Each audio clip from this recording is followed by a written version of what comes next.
గారు ఒక్క నిమిషం అండి. సురేంద్ర నాయుడు గారు వెర్షన్ తీసు. సురేంద్ర నాయుడు గారు, రాష్ట్రంలో జరుగుతున్న అన్యాయాలు లేకపోతే అక్రమాలు అవినీతిలో వీటి మీదే గలం విప్పడానికి జగన్మోహన్ రెడ్డి గారు ఢిల్లీ వెళ్తారు. అంతేగాని ఆయన అరెస్టుల కోసం వేరే అరెస్టుల కోసం నన్ను ఆపండి అని బతిమాలుకుండే క్యారెక్టర్ కాదు. ఒక టైంలో అయితే దేశాన్నే ఊపేసిన కాంగ్రెస్నే డోంట్ కేర్ అని బయటకు వచ్చిన ఆయన మాట తప్పే మనిషి ఏం కాదు, భయపడే మనిషి అస్సలు కాదు అని. మరి జరుగుతున్న ప్రచారాలు ఏంటి? మోడీ గారిని ఏమని మోడీ గారు నన్ను అరెస్ట్ చేయొద్దని చెప్పండి, నన్ను కాపాడండి అని చెప్పి ఆయన ఏదో ఢిల్లీ పరిగెట్టుకు పారిపోతున్నారని ప్రచారం జరుగుతుంది. సార్ వర్మ గారు, మీకు అదేవిధంగా ప్యానల్లో ఉన్నటువంటి పెద్దలకి 99 వీక్షిస్తున్నటువంటి ప్రేక్షకులకి నమస్కారాలు తెలియజేసుకుంటూ, మా సోదరుడు శ్రీకాంత్ వైసీపీకి ఇలాంటి వాళ్ళు అవసరం. ఎందుకంటే పాపం శాయశక్తుల వైసీపీని నిలబెట్టాలా అనే ప్రయత్నం చేస్తున్నాడు చూడండి. దాన్ని మాత్రం నేను హ్యాండ్స్ అప్ చెప్తా వాస్తవంగా. ఎందుకంటే జగన్మోహన్ రెడ్డి గారు గత 5 సంవత్సరాలలో 151 సీట్లు ఇచ్చినా కూడా ఈ రాష్ట్రం కోసం, రాష్ట్ర ప్రజల కోసం, రాష్ట్రంలో అభివృద్ధి సంక్షేమం ఇవన్నీ కావాలని ఏ రోజు కూడా మోడీ గారి దగ్గరికి పోయి అడిగిన పాపాన పోలా. గత 5 సంవత్సరాలు చూసాం మనం. దాదాపు 100 సార్లు వెళ్ళుంటాడు. 100 సార్లు కూడా లోపలికి వెళ్ళి మోడీ గారితో కానీ అమిత్ షా గారితో కానీ మాట్లాడి బయట వచ్చిన తర్వాత మీ సొంత అజెండా కాదు కదా, రాష్ట్రం కోసం పోయినప్పుడైతే మీరు బయట వచ్చినప్పుడు క్లియర్ గా నేను మోడీ గారిని ప్రధానమంత్రి గారిని ఇది కోరాను, లేదు హోమ్ మినిస్టర్ని ఇది కోరాను అని చెప్పి మీడియా ముందు చెప్పాలా. ఏ రోజు కూడా ఆయన లోపల పోయి బయట వచ్చి చెప్పిన పాపాన్ని పోలా. ఇవన్నీ ఒక ఎత్తు అయితే, మాట తప్పను మడమ తిప్పను, ఇది మా పేటెంట్ హక్కు అని చెప్పి చెప్తున్నారు.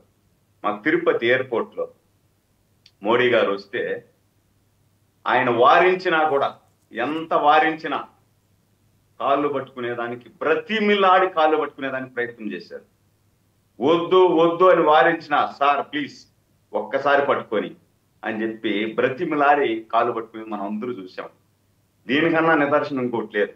ఇప్పుడు గత 5 సంవత్సరాలలో ఏ రోజైనా కాదు ఏంటి కాళ్ళు పట్టుకోవడం అంటే దేనికోసం? కేసులు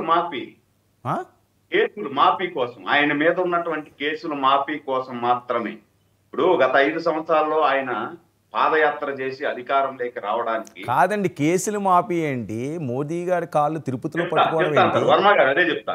5 సంవత్సరాలలో పాదయాత్ర చేసిన సందర్భంలో నేను ప్రత్యేక హోదా సాధించగలిగే ఏకైక మగాడు నేనే, నాకు తప్ప ప్రత్యేక హోదా ఎవ్వరు తీసుకురాలేదు. కాదు తర్వాత అది డైవర్ట్ చేయొద్దు ఆ టాపిక్. నాకు పాయింట్ రండి.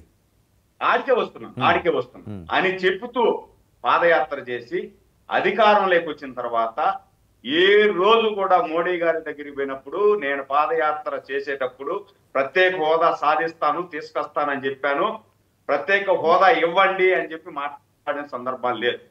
ఏదైతే ఆయన మీద ఉన్నటువంటి 28 కేసులు, 16 నెలల జైలు జీవితం అనుభవించి 43,000 కోట్ల రూపాయలు ఈడీ అటాచ్ చేసినటువంటి కేసుల్లో దాదాపు 5 సంవత్సరాల కాలంలో 3,062 సార్లు వాయిదా తీసుకున్నాడు వర్మ గారు.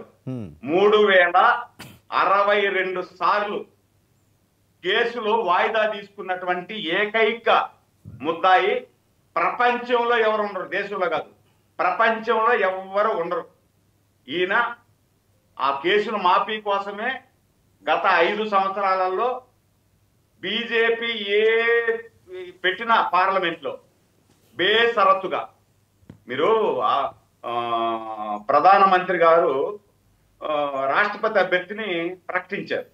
రాష్ట్రపతి అభ్యర్థి సురేంద్ర నాయుడు గారు నేను డైవర్ట్ అవ్వకండి. నాకు తిరుపతిలో కాళ్ళు పట్టుకోవడానికి ఈ కేసులకు సంబంధించి ఒక్కటే మాట్లాడండి. మీరు మొత్తం ఊరంతా తిరిగి వచ్చి చెప్తే టైం సరిపోదు. కంటెంట్ రావాలి కదా. ఏం కంటెంట్ అండి బాబు? ఇదేం సీరియల్ కంటెంట్ రావడానికి? నెక్స్ట్ ఎపిసోడ్ ఏమైనా ఉంటుందా? ప్రధానమంత్రి గారు అనౌన్స్ చేస్తే వీళ్ళు ప్రధానమంత్రి వచ్చి అడగను కూడా లేదు వీళ్ళని, వైసీపీ వాళ్ళు మాకు సపోర్ట్ చేయండి అని. బేసరస్గా సరేనండి, అది ఇవన్నీ తెలిసినవే కదా. ఇది ఈ కాల్ ఎపిసోడ్ ఏంటి, అరెస్ట్ ఆపమండం ఏంటి? అదే సార్, ఆయన మీద ఉన్నటువంటి 28 కేసులు, నా కేసుల్లో అరెస్టు వారెంట్ రిలీజ్ చేయొద్దండి, అరెస్టు చేయొద్దండి. ఎప్పుడండి ఇది? ఏ ఇయర్ చెప్పండి? ఏ ఇయర్? ఏ ఇయర్ లో మీరు చెప్పేది? 20వ తేదీ 6వ నెల 2021లో 2021లో మీరు నోట్ చేసుకోండి. అప్పుడు ఆయన సీఎం కదండి, 2021 ఆయన సీఎం కదా. 2021 జగన్మోహన్ రెడ్డి గారు ముఖ్యమంత్రిగా నేను మాట్లాడుతున్నాను శ్రీకాంత్ గారు, నేను మాట్లాడుతున్నాను కదా శ్రీకాంత్ గారు, నేను మాట్లాడుతున్నాను, మీరు మాట్లాడితే అర్థం కాదు. జగన్మోహన్ రెడ్డి గారు ముఖ్యమంత్రిగా ఉన్నటువంటి సందర్భంలోనే, జగన్మోహన్ రెడ్డి ముఖ్యమంత్రిగా ఉన్నటువంటి సందర్భంలోనే కదా మోడీ గారు ప్రధానమంత్రి హోదాలో తిరుపతి తిరుమల దర్శనానికి వచ్చినప్పుడు ఈయన ఈ రాష్ట్ర ముఖ్యమంత్రి హోదాలో రిసీవ్ చేసుకునేదానికి ఎయిర్పోర్ట్కి వెళ్ళి రిసీవ్ చేసుకుంటూ బొకే ఇచ్చి కాళ్ళు పట్టుకునేదానికి. సరే కాదండి, కాదు సురేంద్ర నాయుడు గారు, అది అంత నమ్మదగింది కాదు. కానీ కాళ్ళకి నమస్కారం పెడతారు, ఆయన వయసుకో లేకపోతే ప్రధానమంత్రి అని చెప్పి కాళ్ళకి నమస్కారం పెడతారు. కానీ ఏమండి, నేను సీఎంగా ఉన్నానండి, నన్ను అరెస్ట్ చేసేస్తున్నారు. గారు మీరు గూగుల్ చేయండి, వస్తుందో లేదు గూగుల్ చేయండి. ఏంటండి గూగుల్ వాళ్ళు చూసారండి, వెళ్ళి గూగుల్ వాళ్ళు సెర్చ్ చేశారా? అన్ని గూగుల్కి వెళ్ళిపోతున్నాయి కదా సార్, మనం చేసేది ఏం వెళ్ళిపోతున్నాయండి? ఎవిడెన్స్ ఉందా? ఎవిడెన్స్ ఉందనే కదా చెప్తున్నా. కాళ్ళు పట్టుకునేదాన్ని నా దగ్గర అదిగోనండి, కాళ్ళు పెట్టుకున్న ఇమేజ్ నేను చూపిస్తున్నాను. అది మీరు మళ్ళీ చెప్పనవసరం లేదు, అదే సీన్ అదే. ఇంకేం ఎవిడెన్స్ కావాలి? అరే కాలుకి నమస్కారం పెడితే అరెస్టులు చేయొద్దనా? ఇంకేమి, అంతే కదా. ఇంకా ఇప్పుడు అరెస్ట్ చేయకూడదు లేదు, ఈ రాష్ట్రానికి పెట్టుబడులు కావాలని పట్టుకోని ఉంటే ఎన్ని పెట్టుబడులు తెచ్చాడు? 5 సంవత్సరాలు ఎన్ని పెట్టుబడులు తెచ్చాడు? గౌరవం కదండి. నరేంద్ర మోదీ గారు కాళ్ళకి వినండి సురేంద్ర నాయుడు గారు, మోదీ గారి కాళ్ళకి, నరేంద్ర మోదీ గారి కాళ్ళకి కొన్ని వందల మంది నాయకులు పెడుతుంటారు, పవన్ కళ్యాణ్ గారితో సహా. అది గౌరవం అనుకోవచ్చు కదా, ప్రతిదీ వేరే దాన్ని మనం రాజకీయం చేయడం ఎందుకు? ఇప్పుడు మరి అదే చెప్పాలా, మడమ తిప్పను, మాట తప్పను, మేము ఎవరికి లొంగేవాళ్ళం కాదు, ఎవరికి భయపడే